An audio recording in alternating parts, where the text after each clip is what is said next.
be careful of me. I'm the kind of guy that cries at Abbott and Costello movies. July 13th, 2016. One day after Henry Thoreau's birthday. Usually when I've been called to speak about something at Guild function, it's been for two reasons. One is so that I would read from a book called Silviculture by Joseph Kostler. Kostler was a Munich-trained forester in Bavaria, the son of a forester, the grandson of a forester. Kostler's book talks about a forestry that is founded on the teachings of Karl Keijer, and he led what was called the Back to Nature movement in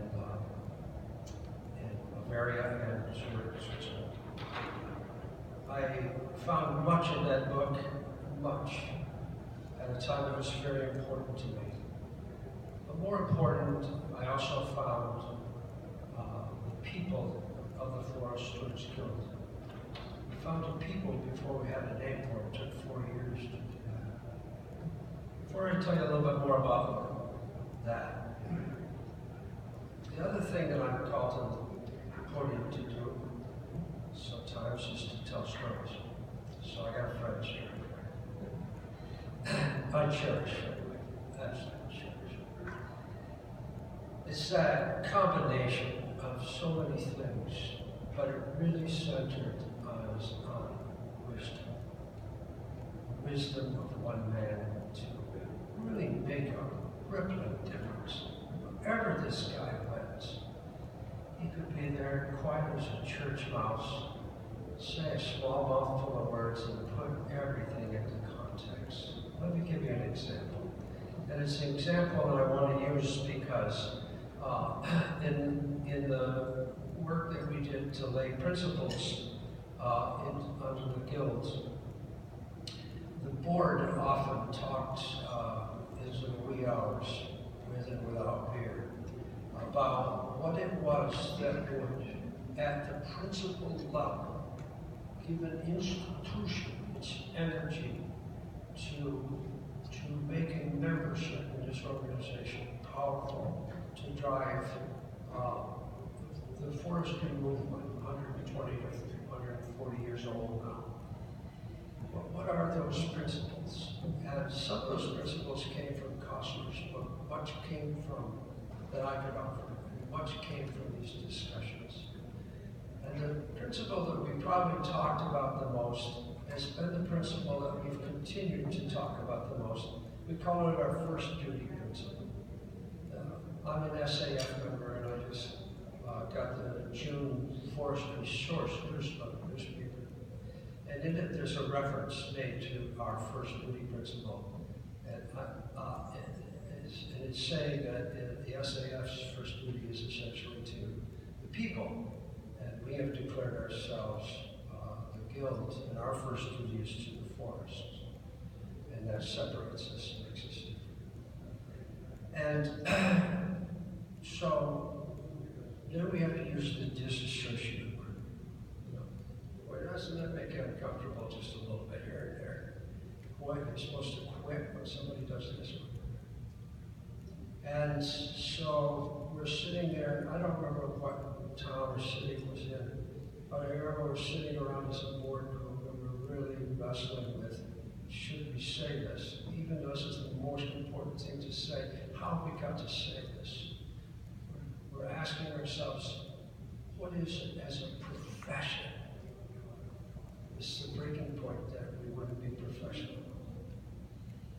And it's said that we have the practice in mind. It's said that we have the ethics in mind. And Fred White says, now I have to tell you, I called Fred and said, can I say this? Can I tell this story, Fred? And he said, in his way, you tell it to me. So I'm on the phone a couple of days ago telling the same story to Fred. And I said, and so I'm putting it in this, and then you said sort of moment. So, and Now, a two-legged stool won't stand on its own. He was full of that. You know, one time he said, that dog won't hunt. And this time it was a two-legged stool won't stand. He said you need a third leg, and the third leg is time. You need ethics practice, and if you're asking someone to make changes, don't give them a time period. And then he conceptualized this example. He said that if a young person goes to work for a sawmill and they've got 8,000 or 10,000 acres and they haven't been taking care of it very well, and you can see what you could do, and yet you're not going to make a lot of progress. You will sometime if you keep at it.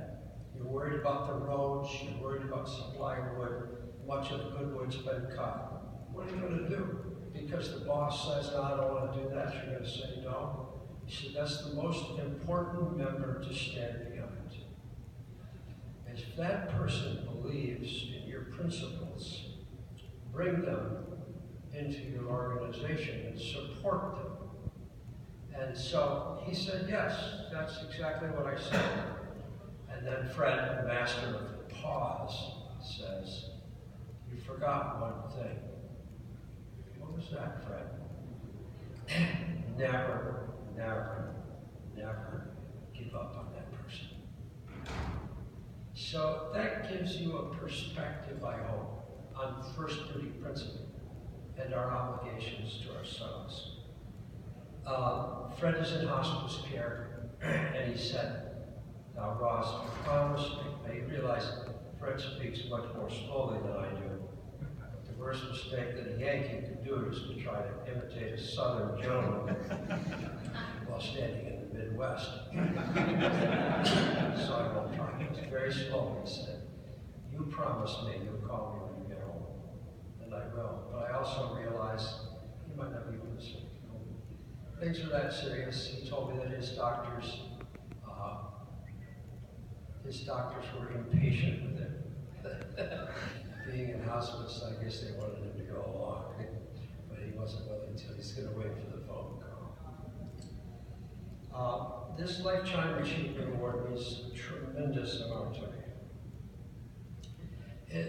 My choice of the practice of forestry has been in northern Vermont, a land that's beautiful, and the forests have been heavily high-graded time and time again.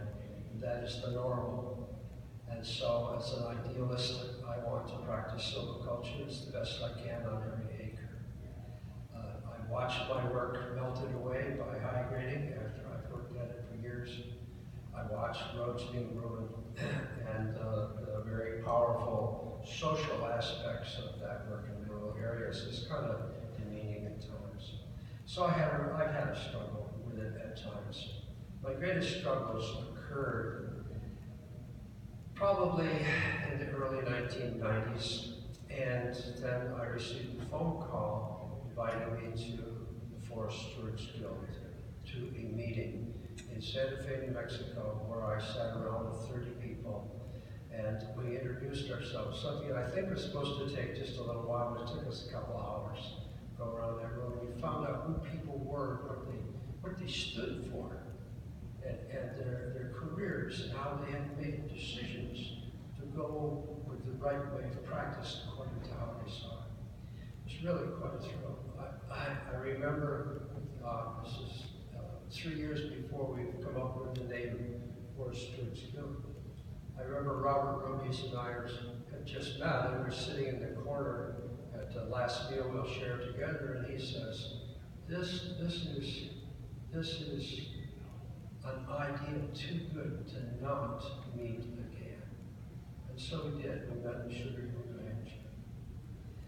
So for this, I thank so many people, and rather than list off people or board members, I'd like to make this a thank you to an idea. So thanks to the idea that a group of people could get together and make a difference. And that's happened in this 20 years. It's happened on the land, it's happened in policy, it's happened in our work together.